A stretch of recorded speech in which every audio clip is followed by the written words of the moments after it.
Hello, it is a dark episode for May the 6th, 2022.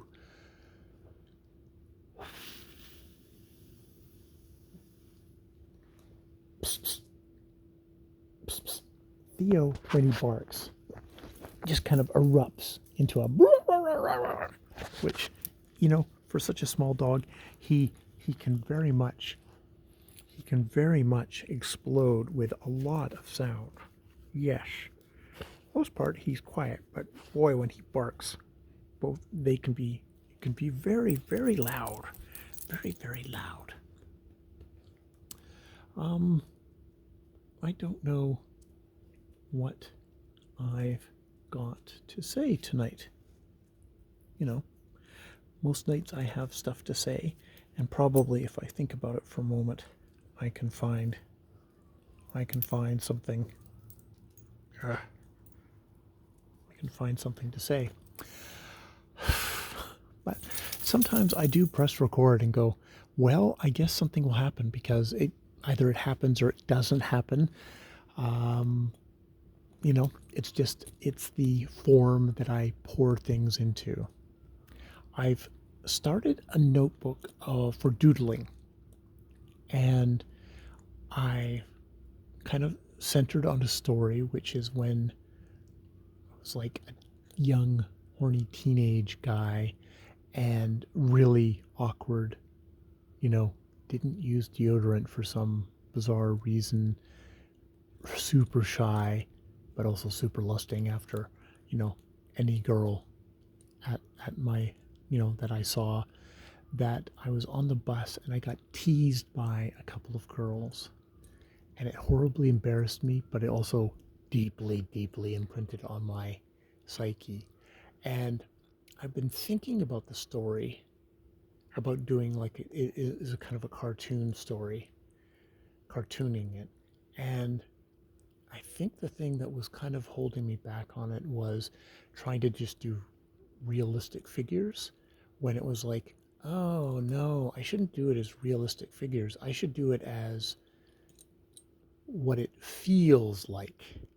I should do the figures, the shapes, all that as it feels like. And I don't mean just, well, probably also super busty and tiny, tiny little short skirts, but also as creatures, as demon, as succubi, as animals, and not only them as animals, but myself as, or this cartoon self as an animal, as a slug, as something with gigantic genitalia, just kind of really nightmarish, really using all the imagery that I can use and not staying photorealistic. I mean, if you've seen my incredibly crude cartooning, you would know there's no chance of that. But that's what I actually like in cartooning, is that it doesn't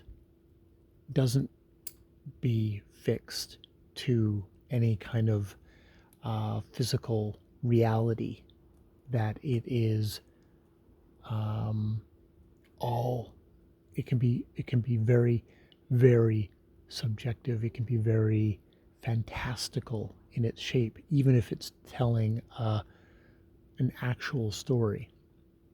So yeah, that was my thoughts as I was going home. It's not, I mean, like, not a revolutionary thought, but I think it's a it's a thing of like, oh, that's what I like in comic books. So I should apply that to my story.